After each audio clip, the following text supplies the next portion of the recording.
working in that direction and take things from, you know what, develop yourself and dig deep into the mind and try and figure out what the fuck it is that's causing you to be shy, or why you feel like you can't speak at times, or if it's with women, you know, you just have to, you have to go for it. Unfortunately, you're gonna get shut down a few times, but that's, you know what, it's no different than me trying comedy. I finally, that's the best way I can put this, is for 14, when did I the first comedy special I ever watched was Dave Chappelle's Killing 'Em Softly.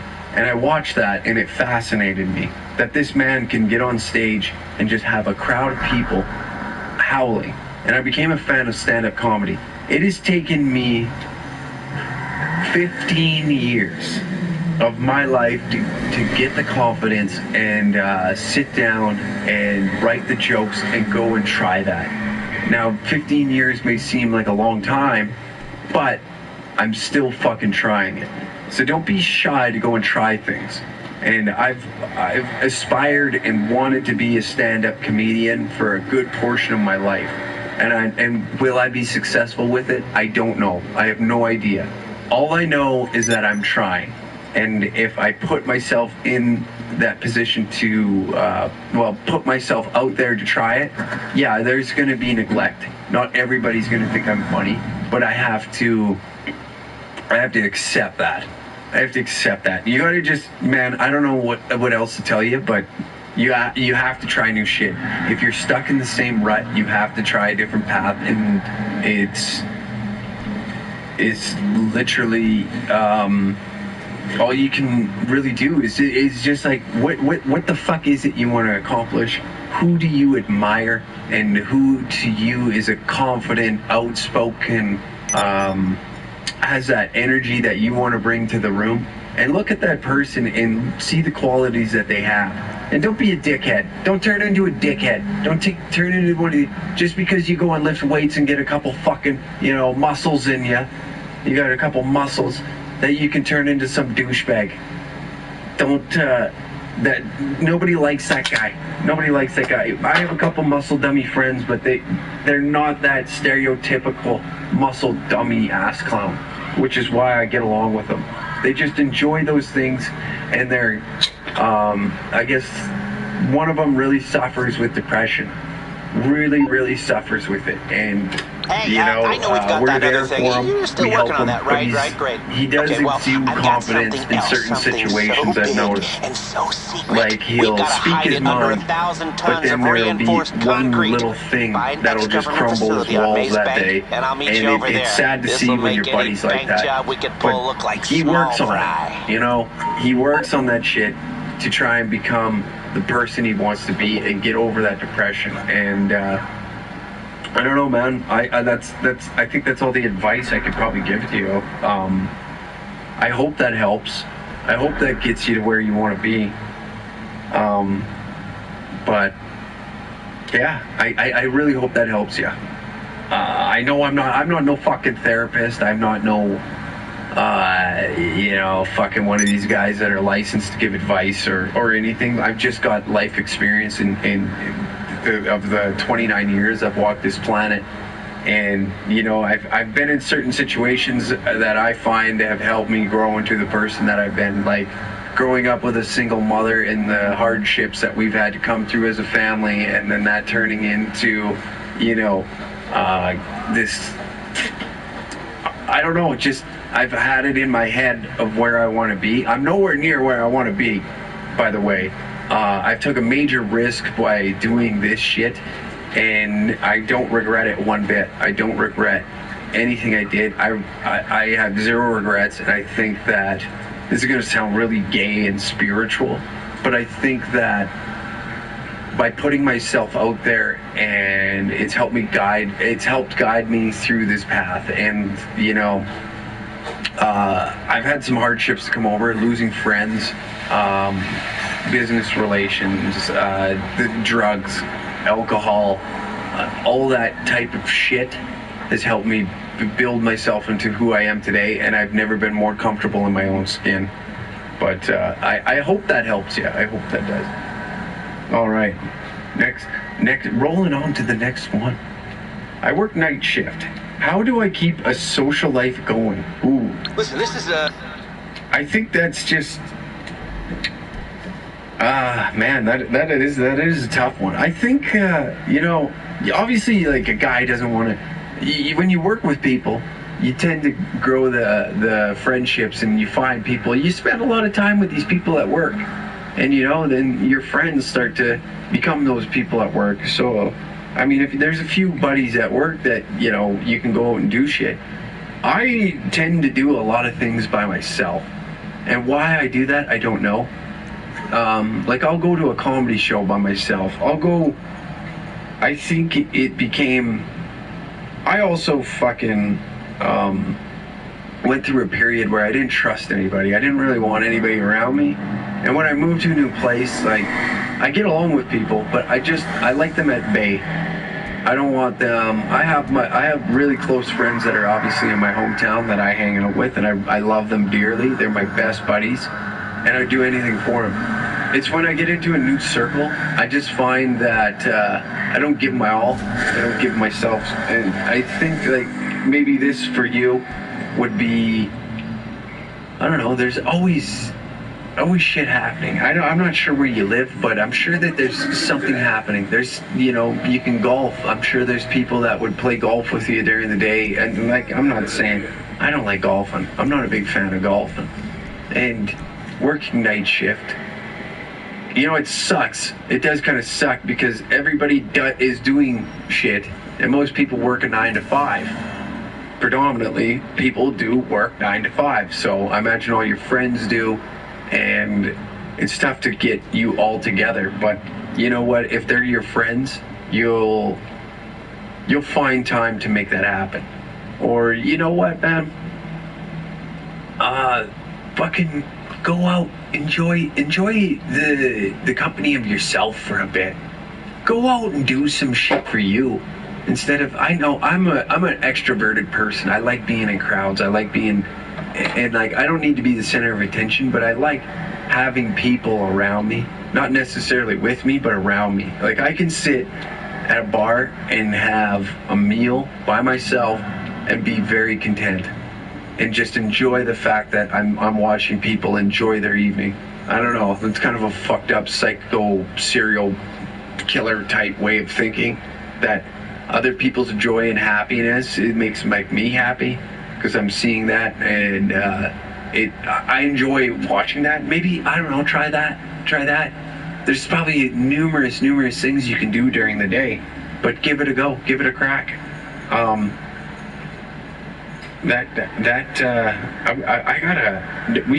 gotta figure out how to leave voicemails. I think that would be fun for the pod, and we'll play the voicemail while this is all going on.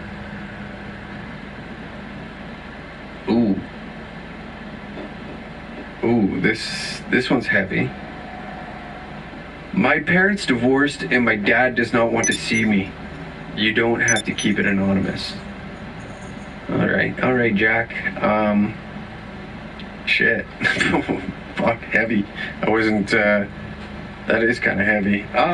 You know what, dude? I'll talk. This is something I've got, like, experience with.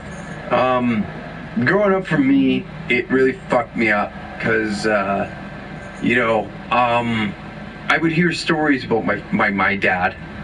Me and him don't have a great relationship. Like, we talk maybe 2-3 times a year. It's sad, but there's things probably going on with him, and maybe he feels a certain type of way, like he failed you. Now with my father, it's ego. He can't get over the fact that he's wrong. And that has ruined a lot of shit between me and him. And it's not entirely his fault. There's some... I'm a stubborn asshole. When I'm set in a certain way, it takes me a lot to change. And I've worked on it and I can admit my faults. And I think that's where he fails. And that's where me and him don't have this relationship, is because I won't give in and allow it to happen, and then like that and me being a hard-nosed prick, I'm very protective over my sister, and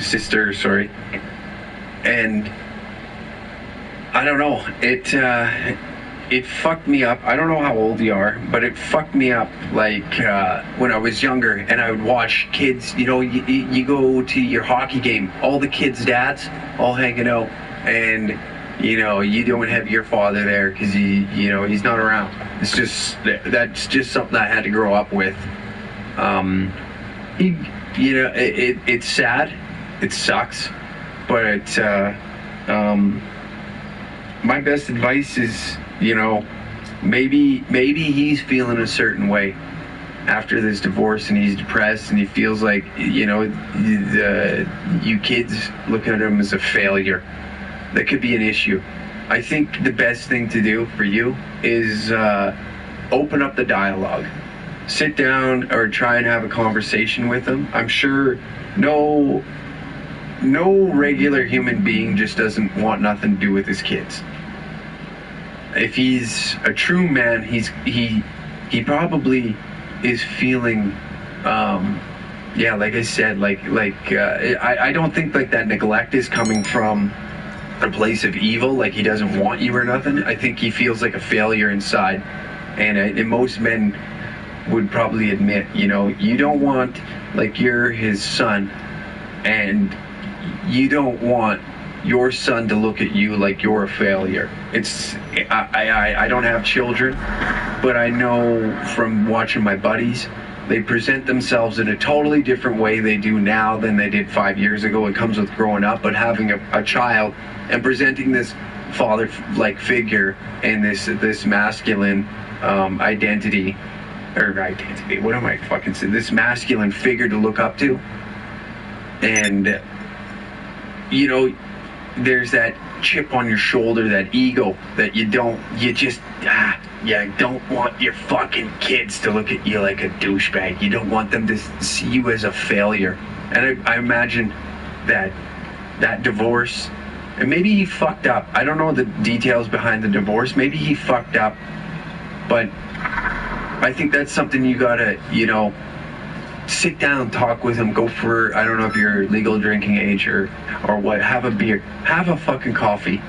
Don't bring alcohol into it. That's a bad thing, because, you know, that's something you do with your buds.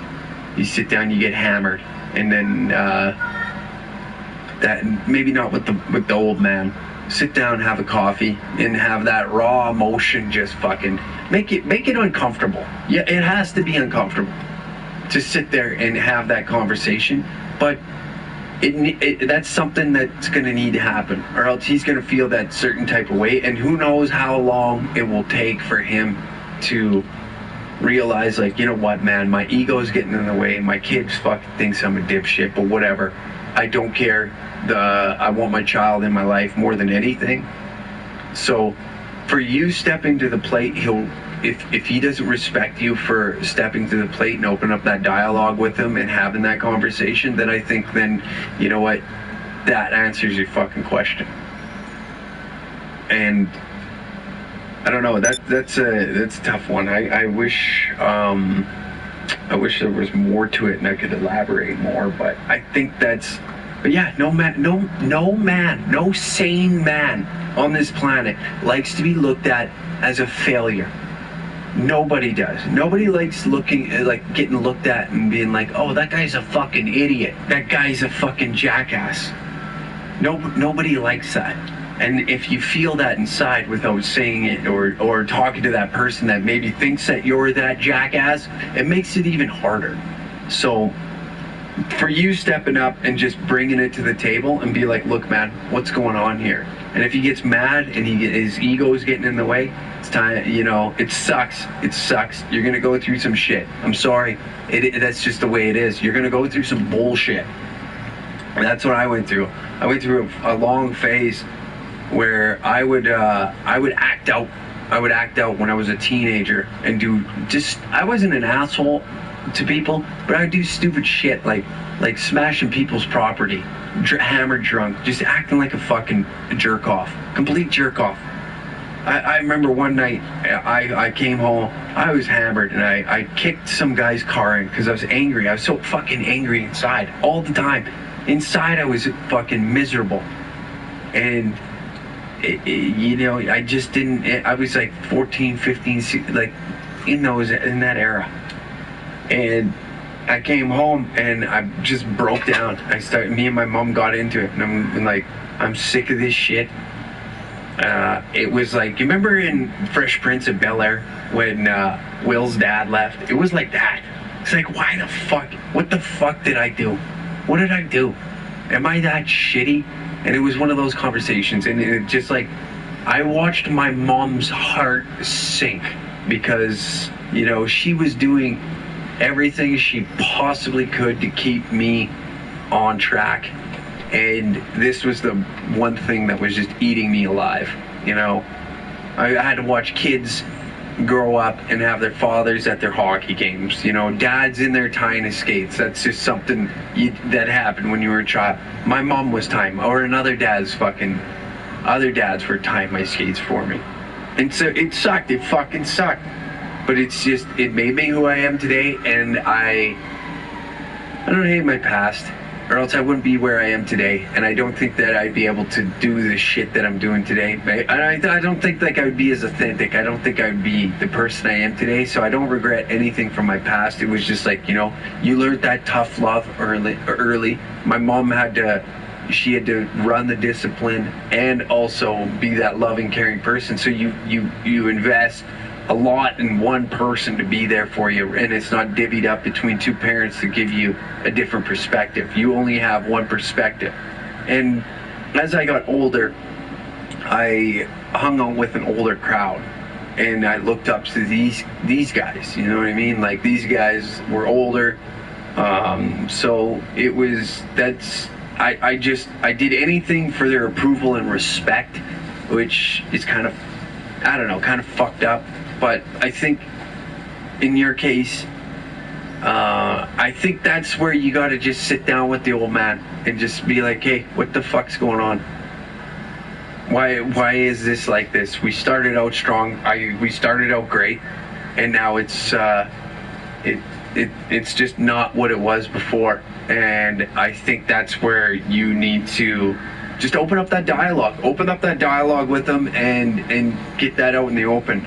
And you'll find out your answers real quick. All right. What else we got? Oh, Jesus. Narcissist husband. To stay or leave. If you decide to discuss, please don't use my name. I think narcissist husband. To stay or leave. I think you leave. Personally, I think you leave. I don't think you want to... Why? What the fuck good is sitting there having a person just, especially if they're making you feel like shit, you don't feel like you're approved. Divorces are horrible to go through. It's going to be a tough time. It's going to be it's a rocky road. This is a depressing podcast today. We are hitting you in the fields. I hope wherever you are, where you're listening to, there's no sunshine, dark clouds, lots of rain, maybe some thunder. Really set the mood, Maybe you're having a shit day at work and I'm making it more miserable. That's what I'm fucking doing today. But a narcissist husband, it's fucking self-absorbed prick. If it depends, okay? Is he making you feel like a fucking scumbag? Like you're meaningless. Like if that's the case, I think you gotta go.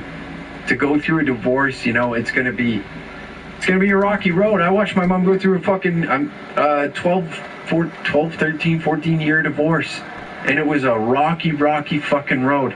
And there was a lot of highs and a lot of lows, but now today, seeing her as happy as she is great. And I don't think you should allow somebody to take that away from you as your happiness. They say, there's a lot of fish in the fucking sea, and if this person is making you feel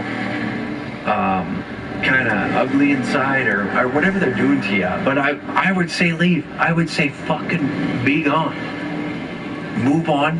If there's no kids, it's even better. If there's no kids in the relationship, just fucking, this is where you separate in the road. But to deal with a narcissist would just be, I don't know. As you get older, like I'm at the age now where time is a big thing to me. I don't want to waste my fucking time. I got one crack at life. One crack at this shit. I'm doing everything I've ever wanted to do. Is it as big as I want it to be? No, but I still get to do it. I still get to do and enjoy the things I love. There is somebody out there that is built for you. Don't force some shit because you feel like you have to. You'll wake up one day and see like, fuck me. This was a complete waste of time. So I guess sit there and Morse Mutual. And think about what do you want in life? What do you want in fucking life? I don't know. Like I know, like for me, I like wild behavior. I'm a huge fan of it, if you didn't notice, but it got the best of me for a fucking minute there. You know, I'm snorting coke, doing fucking drinking heavily, just acting. I just like the wild shit. I thought I was starting to become somebody that I would never, somebody I didn't even respect. I can do that. You know, if you do drugs and all that, you got a handle on it good, great, grand, beautiful. I'm happy for you. But it's not for me. It's not for me. And I had to find that out the hard way. And I looked back and I'm like, man, that really sucks because I wasted time. And I don't think you want to look back and waste fucking time. That will eat you up more inside than going through all the emotions and the bullshit that you got to go through to leave this guy. If he's being that big of a prick or big of a narcissist where it's draining, taxing your mental health, that's a big thing. I'm a big advocate for mental health. If you're not happy and you know, there's no money in the world that will replace, you can't take a dollar amount and just boom, there's your happiness. Sure, you can buy some shit that will make you feel good and you can do some shit that'll make you maybe feel something, but then you're just constantly chasing that. Appreciate what you have. Appreciate what you have, but in your case, if what you have is not happiness, I think it's time that you start looking at a different path or what you can do to improve that. If this person doesn't want to accommodate, and like a relationship takes two, here we go. A relationship takes two of you. Yeah, and like I know I'm kind of like not the guy to be talking about relationships because I'm fucking shitty at them, but it takes two to tango, and I'm always the one that's off cue in the dance. You know, I do some shit that fuck the relationship up. That's just, and I'm fucking trying. I'm trying, but I think with that, if they're not willing to dance with you, and you know, there's some give and take, but if it's not worth it, I would start thinking about leaving. I would. I honestly would. And I hope that helps you make your decision. Where am I going to put this? And maybe an outside perspective. I don't know your whole situation, but if it's that, you know what? Fuck it. It's 2020, baby. Nobody cares anymore. Nobody gives a shit. Before, everybody's nose was always in somebody's business. We gave a fuck. Now we don't care. At least I don't. I don't give a fuck. I don't give a fuck about gay marriage. If gay dudes want to get married, go get married. I don't fucking care. You're the only ones that want to get married. And by the sounds of it, they're the only ones that can make them last. I don't even be rude and talk shit on your fucking, on your relationship or your marriage, but if you're not happy, fuck it, leave, go try something new, get out of town, fucking move to somewhere you want to be. I want to quit drinking and drugs, but my friends always ask me, for fuck's sakes. That, my friend, is just being stern. If you really wanted to quit, you will. If you really, really want to clean your shit up, you will. And you know what? If your friends can't accept the fact that you want to clean your shit up and do something different for a bit rather than get fucked up, then they're not your friends. I'm sorry. You're not. If they don't give a fuck about you as a person and they're talking shit because you don't want to rip rails and and not get drunk for a weekend, and you want to maybe go fucking hiking. Maybe you want to just go sit on the riverbend and fish, work on your fucking truck, whatever it is you want to do. And that doesn't involve getting fucked up with them, and they can't wrap their fucking head around it. Or, you know, maybe, yeah, we can go out, but yeah, Jimmy doesn't drink no more. Simple as that. Jimmy don't drink. That's fine. And you still want to be there? Yeah. But don't let it turn into like, oh yeah, now Jimmy's gonna drive us around and we're gonna get fucked up. He's gonna be the DD all the time. Nah, no, that's not how it goes. Fuck you. You're not there to make sure that, you know, these fucking ass clowns are taken care of. Like I said previously, fucking any sort of relationship is give take. If these guys can't fucking handle that, you wanna quit drinking and doing drugs, then they're not your friends, man. I'm sorry, they're not. They don't give a fuck about you and the state of where your mind is. If you said that to one of your friends and like, oh, you fucking pussy, and they're ribbing at you, and you said, no, man, like I really like truly want to, and then turn this, because I can imagine it would go something like this. Man, I need to quit drinking and drugs. Oh, fuck you, you fucking pussy. And it's like, no, man, like, this is really starting to fuck me up. Like, I don't know, I just don't feel like myself. And you bring that up, and they still go, oh, you're a bitch, man. That's not your friend. But if he turns around and says, really? Like, are you okay? Are you sure are you okay? You want to talk, man? You want to go somewhere? We can grab a coffee. I don't know. You want to go fishing? You want to just go sit in the boat and fish? We don't even need to talk, man. I'll just let you know that I'm there for you the moment when you're ready to talk about what the fuck's going on with you. That's your fucking friend. But if he's, oh, you're a bitch. You're a bitch because you don't want to get fucked up with me on the weekend. That's not your friend. Fuck him. Fuck him. So you gotta do what's best for you in this circumstance. This is, man, I'm fucking Dr. Phil can suck my knob. You can suck my knob, Dr. Phil. We're fixing people. We're not exploiting them on a fucking TV show. We're keeping it anonymous, and we're helping them out. We're giving them an outside perspective. We're doing fucking Dr. Phil, bringing them on. So, I hear you don't want to drink with your buddies. No, not even going to put your name in it. I'll put I'm not even going to do that. I'm not even going to put